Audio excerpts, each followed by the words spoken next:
जय श्री कृष्ण भाई श्री। मैं गुना मध्य प्रदेश से हूँ।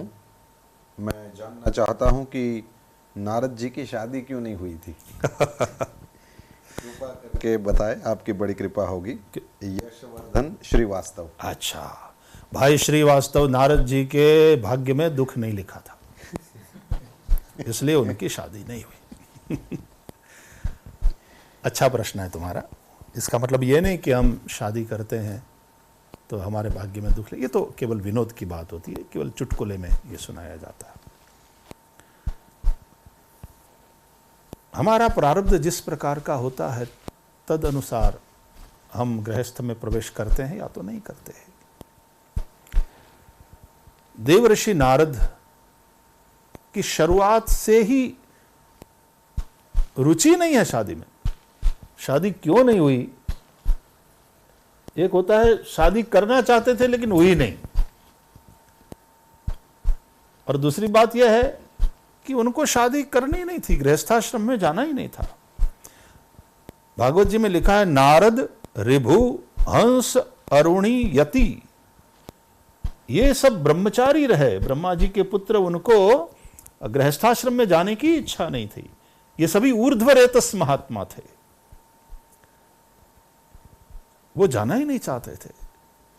तो परमात्मा ने जिनके लिए, अब जैसे शुरुआत के 3 पेपर आप दे चुके हो और उसमें पास हो चुके हो, तो फिर आगे वाले ही पेपर की परीक्षा देने के लिए बैठना है। तो नारद जी का कोई मन ही नहीं था। अब जैसे मीराबाई का भी मन नहीं था, लेकिन प्रारब्ध था, तो एक बार उन्होंने गृहस्थाश्रम में मीराबाई ने प्रवेश करना पड़ा। लेकिन देखो, वो चला ही नहीं, लंबा टिका ही नहीं।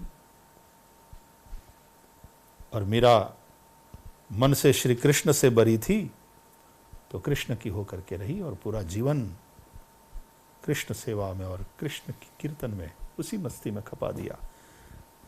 जैसा चाहती थी वैसा हुआ। यम यम चिंतयते कामम तम तम प्राप्नोति निश्चितम। तो नारद जी का गृहस्थाश्रम में प्रवेश करने का कोई मन ही नहीं था, और इसलिए नारद जी ने विवाह नहीं किया। वे भक्ति मार्ग के आचार्य बन करके, और जिनको हम स्वयं श्रीमद् भागवत में भगवद रूप ही मानते हैं, भगवान का ही अवतार मानते हैं, ऐसे देवर्षि नारद एक ऊर्ध्वरेतस महात्मा की तरह रहे। रामचरितमानस में, बालकांड में भगवान राम जी के अवतारों के कारण की जब चर्चा में जाओ, तो उसमें थोड़ा आपको ये लगेगा कि विश्व मोहिनी को देखकर नारद जी का मन हो गया शादी करने का। तो वहां क्या था फिर? कभी कभी भक्ति मार्ग के आचार्य है, गुरु है। गुरु जिस तरह ठाकुर जी लीला करते हैं, उसी तरह गुरु भी लीला करते हैं, हमें कुछ सिखाने के लिए। और जो भगवान की शरण में है, भगवान का हो चुका है, भगवान के प्रति समर्पित है, उसको भगवान किस तरह से बचाते हैं।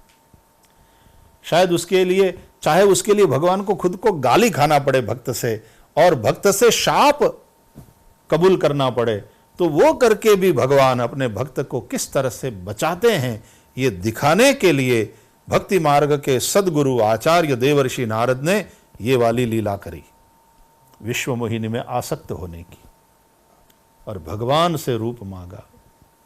आपन रूप देहु प्रभु मोही, आन उपाय न पावों ओही। और कौंतेय प्रतिजानी ही, गीता भगवान कृष्ण कहते हैं, कौंतेय प्रतिजानी ही नमे भक्त प्रणश्यति। ठाकुर जी अपने भक्त का पतन नहीं होने देते, तो भगवान में पूरा भरोसा रखे। भगवद अवतार देवर्षि नारद, भक्ति मार्ग के आचार्य, भक्ति परंपरा के परम गुरु देवर्षि नारद ये वाली लीला करते हैं, हमें समझाने के लिए कि ईश्वर में भरोसा रखो, बालकवत रहो, जानते हुए भी अग्नि की ओर यदि बालक बढ़े तो मां सारा काम छोड़ करके दौड़ कर आती है और उसको बचा लेती है। उसी तरह बच्चा खेलते खेलते रोड पर चला जाए, मार्ग पर जहां से मोटरें उसकी आवाजाही हो रही है, तो मां सारे काम छोड़ करके दौड़ कर आती है, उस बच्चे को पकड़ लेती है कि नहीं, तेरे लिए नहीं है, वहां नहीं जाना है, छुरी से खेलने नहीं देगी, आग की ओर जाने नहीं देगी। तो मां उसका हित किस में है वो जानती है।